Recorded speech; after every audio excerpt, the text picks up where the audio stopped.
หมอยสูงค่ะหมอยสูงปีน้องๆผู้ปันแห้งข้าวใส่มะขอมกกอกค่ะเมื่อในกอเป็นวันที่11เดือนธันวาคมที่3ปี2525ในตอนรายการเฮาค่ะตอนในที่อ่อนเอาพี่น้องๆเฮาค่ะมาถ่อมด้วยเกี่ยวกับเลยลองหยอกแหลนกินเงินกันในนั้นค่ะเมื่อเร็วในก็มีข่าวออกมาว่าพี่น้องคนเมืองใต้คนเมืองห่มถมเจออันฮอตเผียวที่เมืองไทยเสียวและกว่าหาการหางานนั่นนะคะเจอข่าวในก็ยากก้นที่อันรับจ้างหาการหมางจื้อค่ะเนาะ แลนว่ามีการมีงานปันเฮ็ดไหนเผื่อว่าแลงเงินยอกอซ้ำอำไรการงานแต่จำหนังที่อันเขาลาดไว้จำหนังที่อันตกลงกันไว้นั่นนะคะลองตั้งไล่โหยอย่ามันเป็นจังหืออันว่าในเฮาค้ามารับถมด้วยค้าในก็มีปีเฮาค้าคนหนึงนะคะเนาะมันจ่ายในก็ติเลยว่าโตทบกำซื้อหนังหือก้นตั้งนำแต่เลยรับฮู้แลตกเป็นเหยื่อนั่นไหนมันจ่ายในก็รัดนี้ลองตั้งเปิงเป็นมันหนังไหนรับถมด้วยค่ะ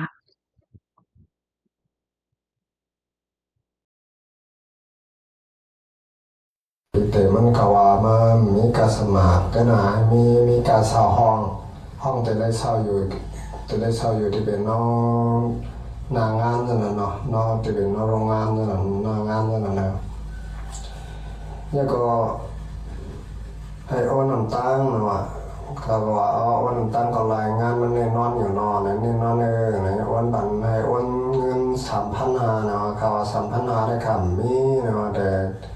ถ้ามีประมาณ1,000แต่ค่าก็จะมีอยู่ค่าได้โอนให้1,000 2รายในรายในเก็บเพราะนั้นก็โอนมา1,000ในหน้าในพอโอนมา1,000ยาวในกลางค่ำบ่หาเมาให้ออกมาตีอยู่ที่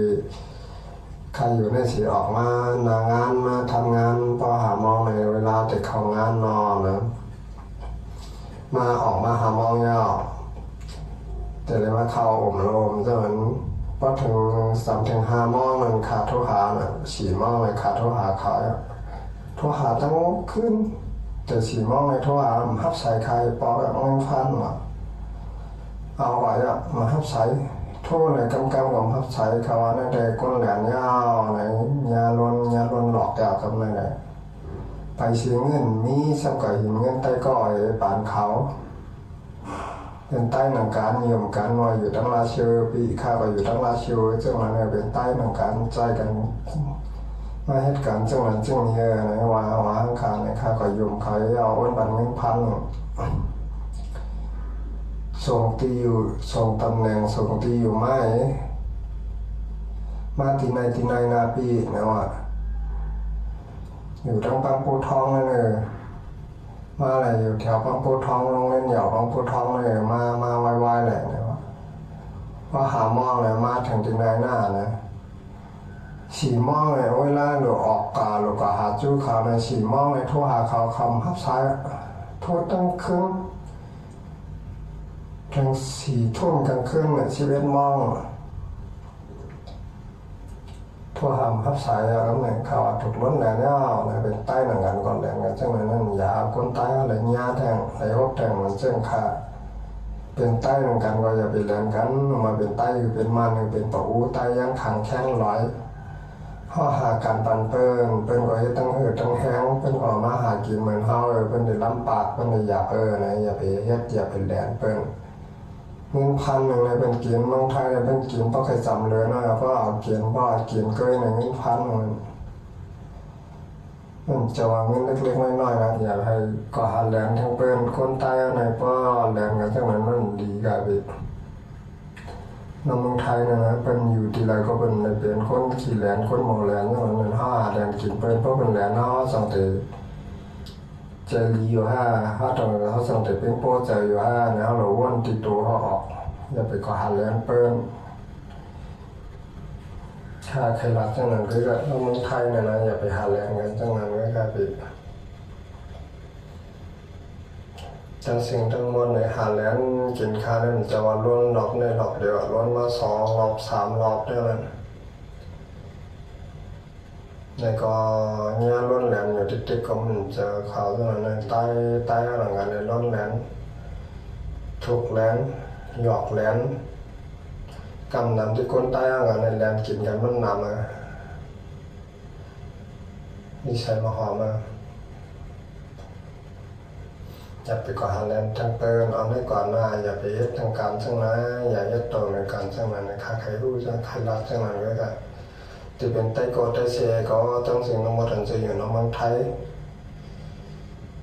เป็นไต้มือเป็นก้นนี่คือเรามีเราเสียมาหาฟังกันอย่าญาล้วนแหลนมันค่าแทงเลยค่าใครรักซึ่งนั้นก็ข่าวพี่ให้อยู่ดีกินนอนก็ยังช้ำสาก็ค่ะเนาะอย่าล้วนแหลนกันทั้งสิก็ค่ะ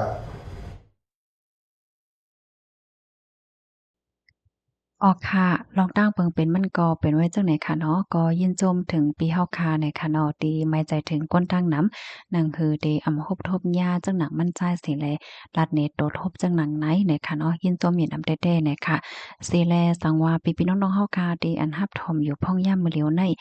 แค่ลัดเนลองตั้งอันตัวเจ้าก่อนเลยฮบทบแลสังแค่ปันฟังถึงปันก้นตั้งนำแลสังเนี่ยก็เพิ่มเทียมข้อมูลเตรียมมาลัยอยู่ว่าหนังไหนในค่ะยินชมใหญ่น้ำในค่ะอ้อ พี่น้องค่ะเพราะว่ามาด้วยหม่องปองหม่องไหลก็เฮาคาวนถึงขนาดว่ามันเต็มมีอยู่5ลองจังหนังในนั้นค่ะน่ะกำนั้นแลเพอันว่าในมันก็นำได้ๆค่ะในตอนในค่ะนี่ก็ไล่หางเฮียนมาปาตั้งโหตั้งหันในค่ะเนาะออนตั้งดีพี่น้องเฮาค่ะดีกว่าเหตุการณ์ต่างที่ต่างตั้งต่างวันต่างเมืองนั่นอันที่เฮาคากึ่งหลีไลคู่นั่นมีสั่งหลายๆเนี่ยค่ะตั้งเสียงตั้งหมดเนี่ยก็สิมีอยู่5ข้อในนั้นค่ะอ๋อ ข้อที่1ค่ะเฮาคาโหลไลเลเพยนไหนคะคักตอนที่1นั่นไหนคะนะมันจังหนังว่าเฮาคาดีกว่าเหตุการณ์ตีหลายกว่าเหตุการณ์ตีเว้งไหลและจังได๋คะเนาะเฮาคาโหลเลยด้วยว่าเปิ้นตีตีนั้นวานเมืองตีนั้นนั่นฟิงฟ้าราศีเป็นจึงหือแหน่จังไหนคะนะเหมือนหนังก้นเฮาก้นฮู้จักเฮาคาอำนั้นก็ญาติพี่น้องเฮาคา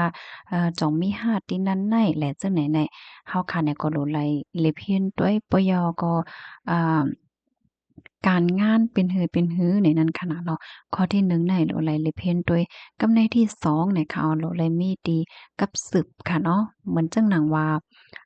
เดี๋ยวเลยว่าจังลองติดต่อกับสืบกันเฮ็ดจังได๋เอาพี่น้องค่ะดีกว่าเหตุการณ์ที่คอมพานีที่แลเซมว่าที่เว้งแลเซมว่าในเฮาโหลไลมี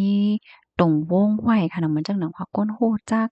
5 เฮ็ดแหน่เนาะอำนั้นก็หมู่จุ้ม5และจังได๋ค่ะกำในข้อที่3นะคะเฮาค่ะเนี่ยก็โหลดเลยหาข้อมูลเกี่ยวเลยลองวัดลองไว้นะคะมื้อหนังพี่น้องค่ะเดก็ต่างที่ต่างตั้งต่างวันต่างเมืองและจังได๋ค่ะก็แน่นอนค่ะเนาะลองวีซาลองไว้กับโตลองปรับคำเมืองและจังได๋ลำลองหน้าเนี่ยค่ะเพราะว่าเฮาค่ะ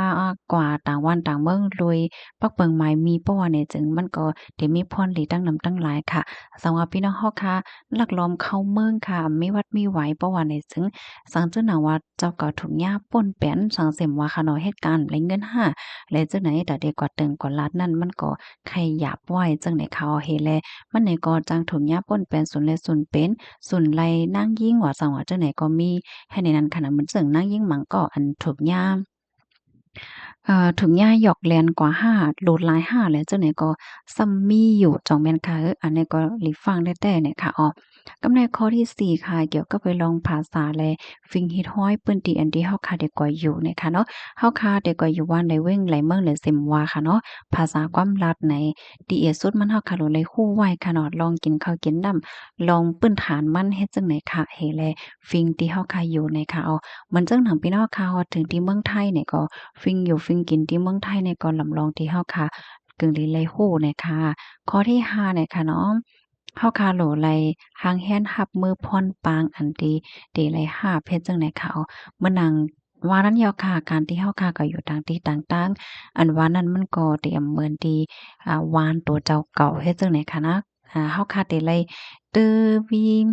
ลองคัดใจมา5อำนั้นก็ลองเยื่อนกัน5ว่าสังว่าจั่งใดเนี่ยก็เฮาค่ะโหลเลยรับมือไฮไลต์เฮ็ดให้นั้นขนาดเนาะค่ะอันนี้ก็เอามาฝากตอนปันพี่น้องเฮาค่ะเนี่ยค่ะเนาะปยก็แค่ปันฟังป้าค่ะเนาะอันเป็นนางยิ่งอ่อนเนี่ยจังไหนค่ะนะเพราะว่าดีกว่าตาไปตั้งกว่านอกวันนอกเมืองว่าสังว่าจั่งใดเนี่ยก็ให้ไลฟังสตินำๆค่ะเนาะป ราะว่ามีคนรู้จักหาพี่น้องหาแหละจังได๋ก็หมังป้องมันก็แค่เลยยินข่าวค่ะเนาะมันจังว่านางยิ่งหมังก็ออกข่าวตั้งก่อนเหลียวเหแลถูกย่าเปิ้นอ่อนกว่าเศรษฐีที่5แหละจังไหนก็ซ้ำเลยหันมีเนี่ยค่ะอันนี้ก็ให้เธอฟังสตินำเสกำเนี่ยค่ะข้อมูลในค่ะเลยเปิงอิงเอามาดีนิชาพัฒน์เนี่ยค่ะเตรียมต่างไว้ค่ะเพราะหันถึงว่ามีพ่นลีและหนังเดียจังเป็นขอฟังถึงปันกันตั้งก้นตั้งนำนั้นก็จอยกันสืบเปิ้นแพ่แช่กว่าใส่คำค่ะยินจมใหญ่นำค่ะหมอยทรงค่ะ